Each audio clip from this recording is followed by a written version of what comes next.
As we always get for playoffs, it is a super cool video. I love these. Let's jump into the first one. Battle of two teams with momentum's poles apart. Liv Sandbox are on a streak, whereas DRX are not. Couldn't be more true. Liv Sandbox recently looking way better, and also look the teams that they win against. KT, T1. Some of the teams that have made it to playoffs looking a lot better than DRX has, and for DRX, none of those wins really coming through. Prospect mid laners on the rise. Definitely both of these teams do have some young talents. Closer, really after getting out from behind the shadow of Faker, has truly taken off here in summer especially. Spring not so much, but you know, he's definitely here now. He has been insane in this mid lane. Yeah, this is definitely the highlight play of his split. The Akali always was a champion that he used to be good on, but we never really saw that outside of like very individual moments. However, he has been benefiting from the amount of pressure generated by the rest of his team. And for Zeka, first half of the split, one of the best mid laners that we had. And as the split progressed, he was still, I think, together with Deft, the most consistent player on DRX. But by the end of it, wasn't quite enough to string those wins together anymore. Yeah. See, he's had his fair share of highlight moments, but the core of the meta here at the LCK, it is all about the bot lane. If you have not been watching, we have 3 AD carries in the top 5 of the POG standings here, of our MVP standings, and Prince has been probably the biggest standout, I feel, because we all knew that Ruler was really good. He did stand out himself as well, even going far beyond, but Prince coming in for summer, I don't think we could have expected this good a performance from this guy.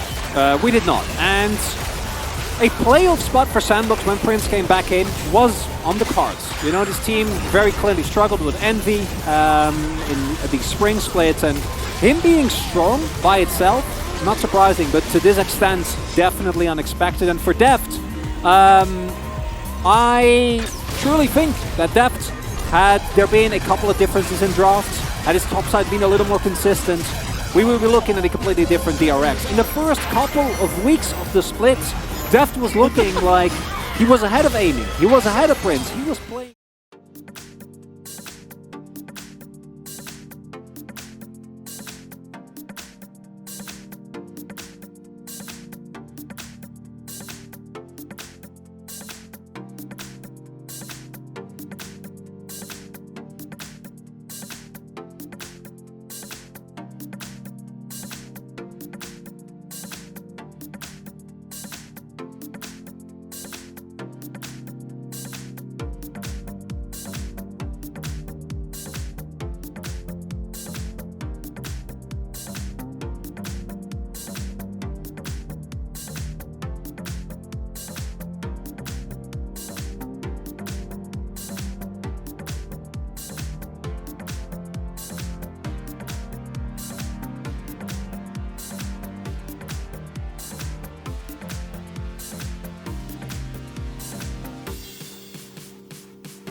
And, you know, towards the end of the season, it makes sense that it kind of fell off the power due to that. Plus other stuff, you know, the rise of Sivir coming in, as we do have a big trade in the bottom side. The bubble is going to miss, though. Prince and Kyle ever pressing the issue and trying to press their advantage here. Ignite onto Deft. Oh, might force some summoners here. Oh, that pillar not quite getting the... Yeah, Goshik taking a big chunk.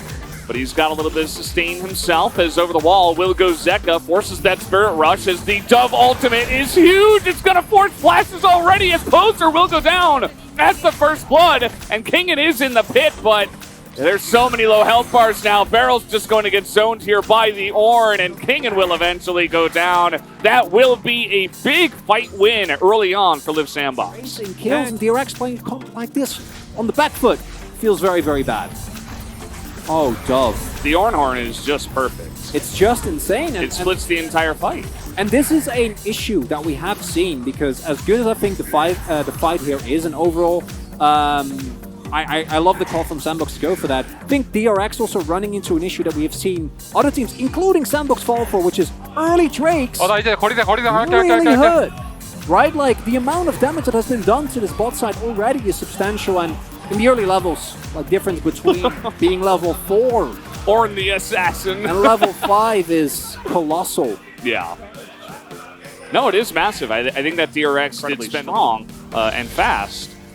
It is rough to play against that. As Closer is going to be in a rough spot here. He is just getting present steadfastly. Sure, Zaka because it is LeBlanc. Oh, and here is Prince alone now, but Spell Shield pretty easily stay in our lanes. As here we go, the distortion already used on the Zeka. There's the flash As forward. much as they'd like. They still spike incredibly hard. As boy. there he is again. Yeah, the CS about 10 as the culling wheel comes down here. And the pillar not going to be on the right side once again, unfortunately. Take a look. Now you've got Yoshik held in here. The Keeper's Verdict is going to come out, and that is going to be the Sivir gone, but not gone far enough, as actually it will be the Infernal Drake being taken out here by the side of DRX. Barrel is going to be isolated and sent off to the Wolves as in goes Closer as well, looking for a little bit more, but everybody else looks like they should be able to get out. Kraka will have a pillar here in just a moment.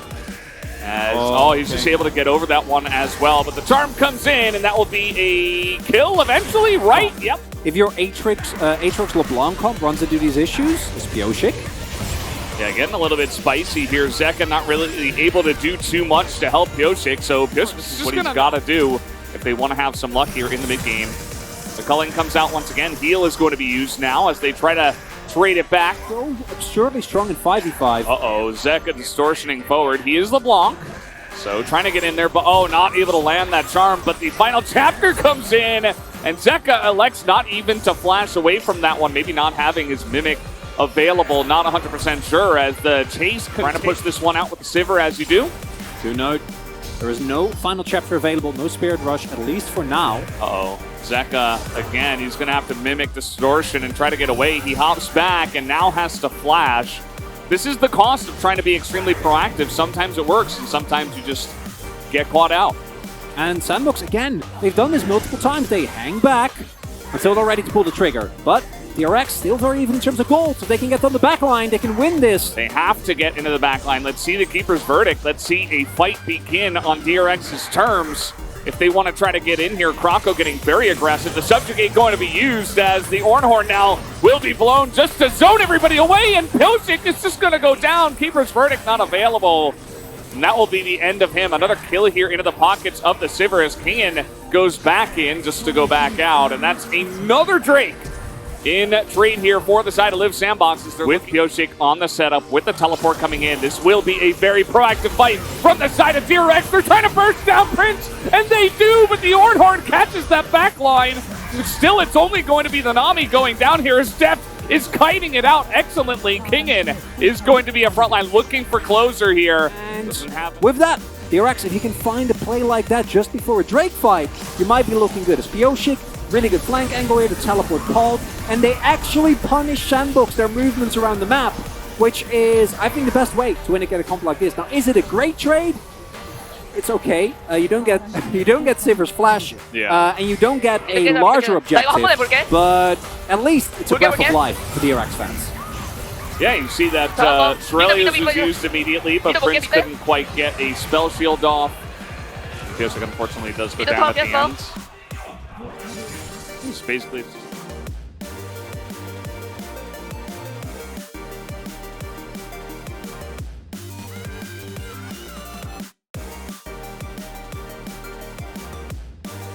just takes so long for this as in goes Zeka again. Big Another burst. nice, big chunk on the Closer. That's really what you got to do. The streak is getting lower, down to old health numbers as Prince again going to be poked out. And you know what? I mean, the LeBlanc is beginning to have more value than the Yuumi, and it looks like Live Sandbox will say, okay, we don't. IE third here for Prince against this composition. Ornhorn comes out, just trying to zone here, it looks like. Keeper's Verdict is going to hit the Bella's Breath. As in goes Pioshik now, they're trying to blow up the Ahri. That's not the right target. Really got to get on top of the Sivir if you want to do much of anything. Kroko now frontlining as he's just going to jump barrel to death, and in goes Prince, picks up another one, and just like that, he's got vision now. Looks like Dove might be a sacrifice. No, he's going to try to go for the Baron, and he is not going to get it. Kroko, Dove good. uses his ultimate just... Oh no. Yeah, and they're going to feed.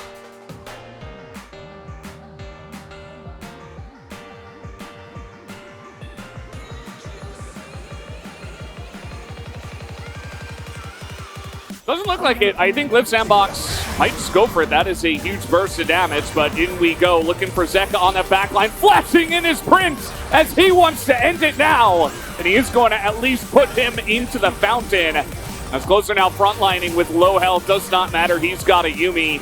He's going to force the Aatrox back. And DRX, you know, just one by one getting torn apart by these ricochets. Not much that they can do about it now. As in goes King in, one last stand. Prince is just farming kills in the fountain as we speak.